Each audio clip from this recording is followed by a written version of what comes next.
What is going on, you guys? Welcome back to the channel. Today is going to be a fun one. If you guys have seen a couple of videos ago, I kind of gave you guys a little snippet of Joe's new engine, which is this guy sitting right here. So previously with Joe's car, he was driving here to my house. The car had some weird noises, car shut off, had a solid check engine light. We took the oil pump out of the car and it was destroyed. So I slapped another pump in there, got the car to turn on, and he took it home. And in the meantime, we were looking for a new engine. So Alonzo is the original owner that Joe got his wagon from. He hit up Joe and he was like, hey, I got this motor that came out of Del Sol. It's got some goodies in it and give it a good deal. So we went to go check it out. Everything looked good. And the stuff that needs to be changed out is a simple task, which we're going to be taking care of today. So Joe got a good deal out of it. And I think this setup right here should suit what he needs and what he wants. And he just pulled up right now. So right now what I'm going to do is I'm actually going to be pulling the crank out of my old short block. This is the sleeve motor. I'm going to tear everything out of here and just kind of put the block to the side like this guy right here, because I'm not going to be using it anymore, but I'm going to salvage everything off of it and also make use of the engine stand to put that engine on here. I'll win. Yeah, so before we pull the engine out, we're gonna go ahead and grab real quick. You feel me? Alright guys, so I got my GSR motor here. If you guys don't remember the history of this engine, so I bought this short block, right, sleeved. It's sleeved, and I bought it off of Facebook because it was a good deal, and the guy said he never ran it, but when you look at the sleeves after I gotten it, it was like, man, it seemed like it'd been ran before. So I was like, whatever. You know, my guy who built the engine for me straight edged it. Everything looked good. It didn't seem like there was going to be any issue with this block.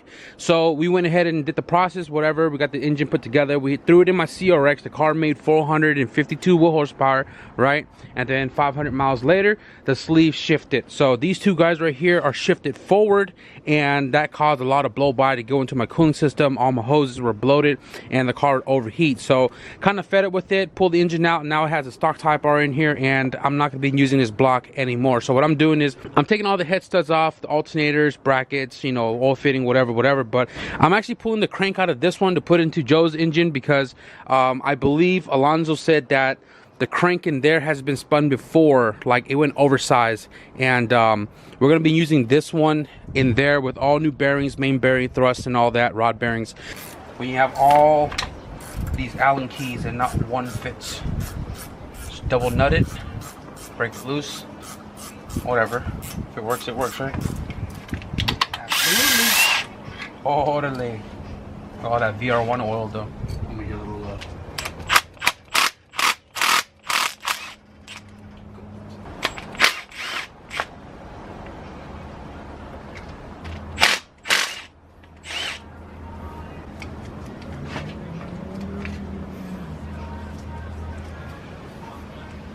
that OEM goodness right there though, boy. Whew.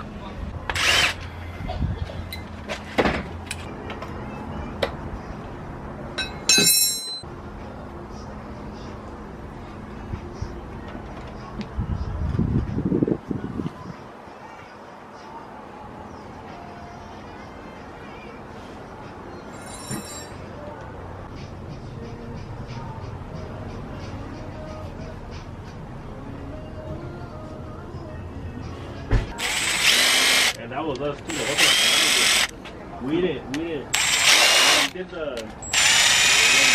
Alright guys, got all of the pistons out. I didn't feel the need to show any of this because this is not, you know, what we're like trying to show you guys today. We're just pulling the crank out, which is over there. And what we're going to be showing you guys today is pretty much rebearing that block right there. So I pulled everything out, did a little inspection. I noticed that there are some very light like score marks right there.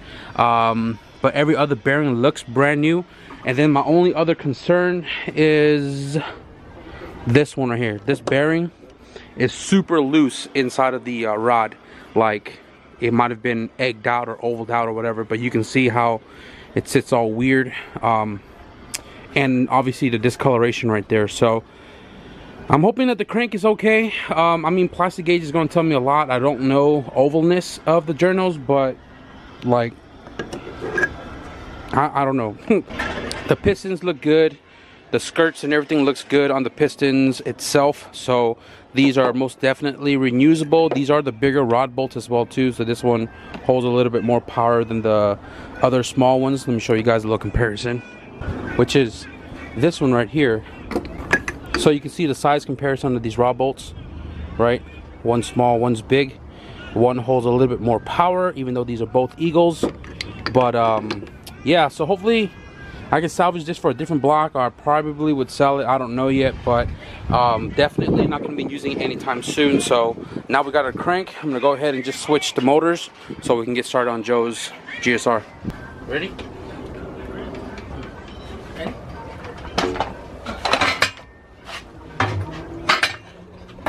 Oh, you guys are so cool.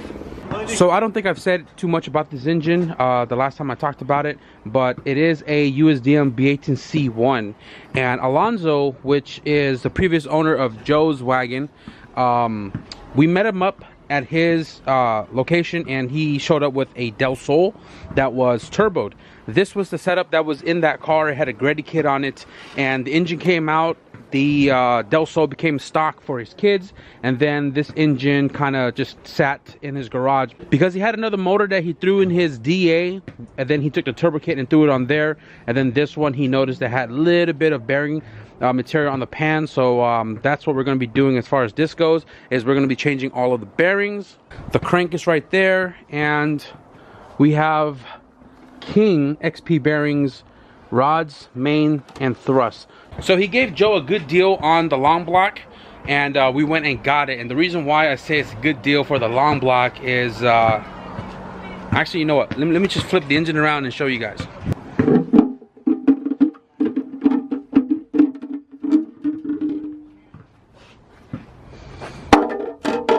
Nice Morosa oil pan.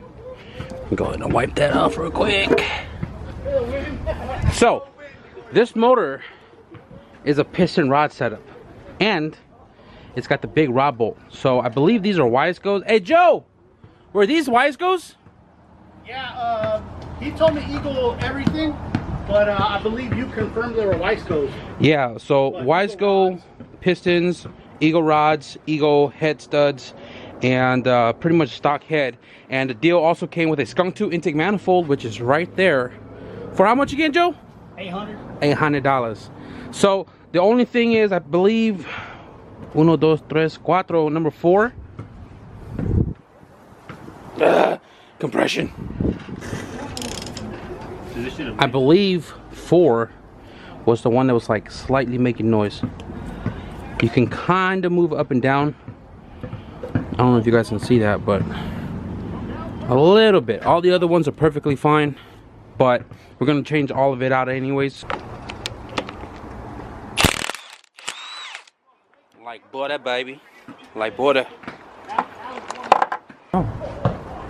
So this is rod number 4. I'm gonna show you guys really quickly. You're not supposed to have this much play, but it does. And all of the other ones does not do this. Check it out. Nothing. No play whatsoever. There's a little thing called Chadney over there. Jungles? Like Number 4. Doesn't look too good. Might as well batingan también, güey.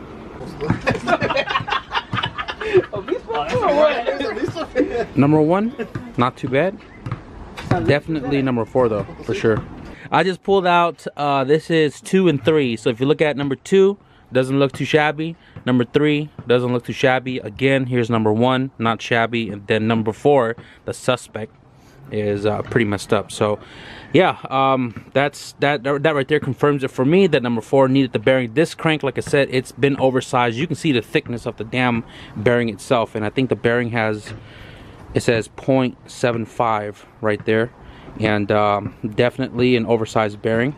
But now just gotta take off all of the bolts for the girdle and the main caps, because we gotta take the crank out to exchange for that guy. But right now I'm trying really hard to not get these pistons to the very bottom, because if it slips out of the cylinder, head's gonna have to come off. We're gonna have to compress the rings to put it back in, and I think right now they're about halfway down, so hopefully we don't have to deal with that issue. But let's pull this crank off. As soon as I pull these guys out, you can see all the scorings on there. These are the mains. Check out the bearing though. Pretty scored up.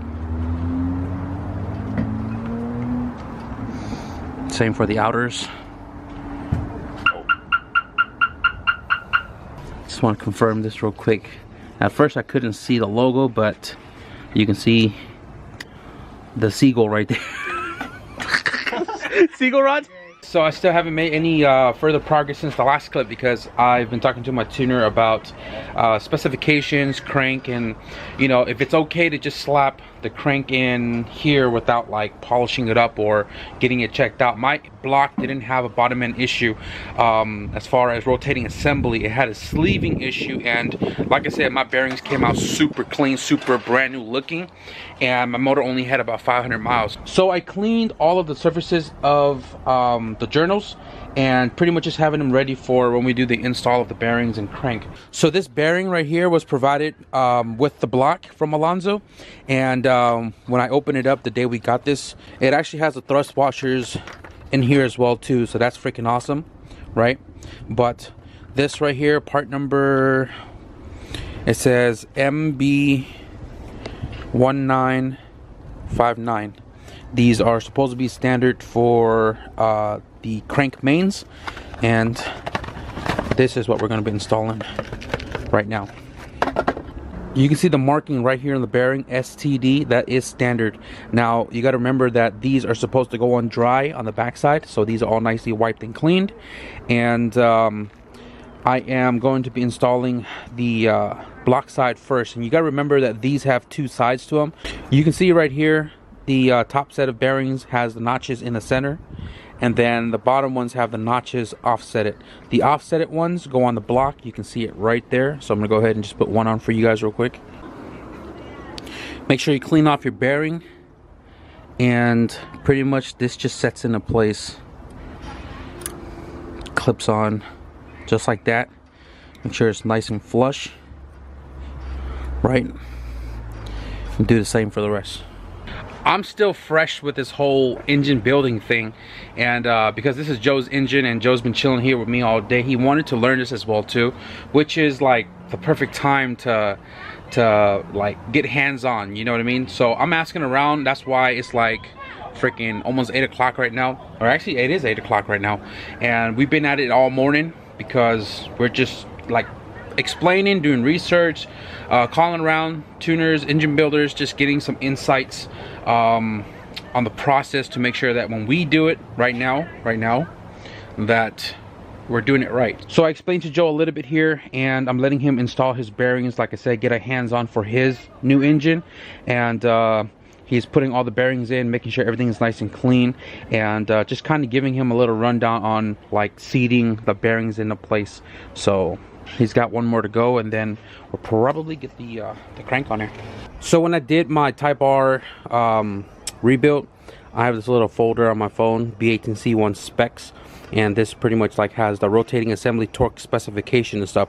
I'm still waiting for my tuner to send me his spec sheet to see if it's the same one or if there's a different specification for, you know, torque specs. But this right here for B18C1, so we're doing main caps, and we're going to be torquing the caps down. Joe just finished putting all of the bearings on the main caps, and B18C1 engine. First step is going to be 22 pounds, and then second step, and these are specific to caps, they're 56 and 49. So 15, 56, 2, 3, 4 is 49 pounds, and then these are the sequence right here. So we're going to go ahead and just torque this down real quick. We're going to use the plastic gauge to get the oil clearance for the mains to the journal, and I have a sheet for that right here as well too, which is right here. And right here it says main bearing to journal oil clearance 1, 2, 3, 4, 5. Number 3 journal is different as well. So right here is specification. Again, you guys can check out the video of the ITR Rebuild to see a more thorough in depth of it.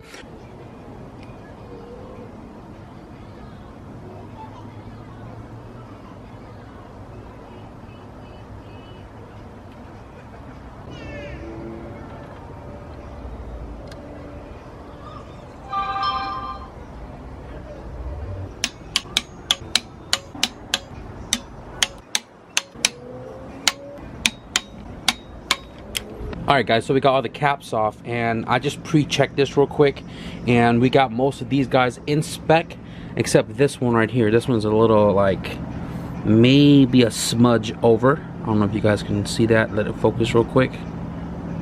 So the little clay plastic gauge right there smushes when you torque it down to specification, and this is like, it's bigger than a 20 .002, but it's most definitely smaller than a .0015. So I'm probably guesstimate, like, because it's a smudge over 002, I'm probably thinking like 18. And specification for 1245 is 0009 0017. So we're a smudge over on that one. But this guy right here, you guys can't see this, but this one right here is like, I would say maybe 17. So this is like borderline 17. It's still within spec. This guy right here, number 3, is the one that's different. So this one is, it's a little bit bigger than 002, and it is a little bit smaller than a 0015. So this one would probably be like a 17, 18. And for number 3, it's supposed to be between 0012, 0019. This one right here is cylinder 2, and this one is right on 0015. And that's good because that's spec. It's right in the middle. And then this guy right here is, it's a little smaller than 0015, so I probably call it like a 16. So that's still within spec. So everything here is like within tolerance. This one's a little tight, but I'm gonna call around and I'm gonna see if this is a little okay. And if it is, you know, we're gonna pull the crank out, put the thrust in, lubricate the bottom bearings, and then the top one, retorque it back to specs, and then we'll move on to the rods. So I forgot to read the very bottom right here. It says service limits, and service limits for the 1, 2, 4, and 5 is 0020. So we're not even touching 0020. I think we should be fine on number 5 right here. So I'm just going to go ahead and pull the crank out, and like I said, put some assembly lube and retorque it down specification, and we'll move on to the rods. So right now Joe is installing the thrust washers, and we're just using assembly lube from O'Reilly's. I mean, these work. The plastic gauge came from O'Reilly's as well too. So there's only 2 of them. It goes between cylinder 3 and 4. You'll see the groove there, right? And remember to make sure that the grooves are facing outward and the flat side is facing inside. So you just put a little assembly lube on there to kind of hold it in place. When the crank goes on, it doesn't come off. So we just got all the main caps retorqued down, everything lubricated. We got the bearings on the rods right there. Right now is out of the way of the rods, and you can see how nice and smooth the crank rotates in here. That's kind of what you want after torquing everything into spec and having all of your measurements and tolerances. What the fuck did I just say, dude? Tolerances. Tolerances. When you get everything in tolerances or in spec, I mean, this is what it should feel like. So right now, we're gonna do the rods. So I'm gonna do the 1 and 4. I'm just gonna go ahead and set the crank at the top, right? And then I'm just gonna go ahead and pull these rods up like so, right? And then we're gonna put the bearings inside the caps, and make sure when you guys take this off from the beginning, make sure you keep them in order. And that's what I did right here. So we're gonna put the bearings on those guys right there.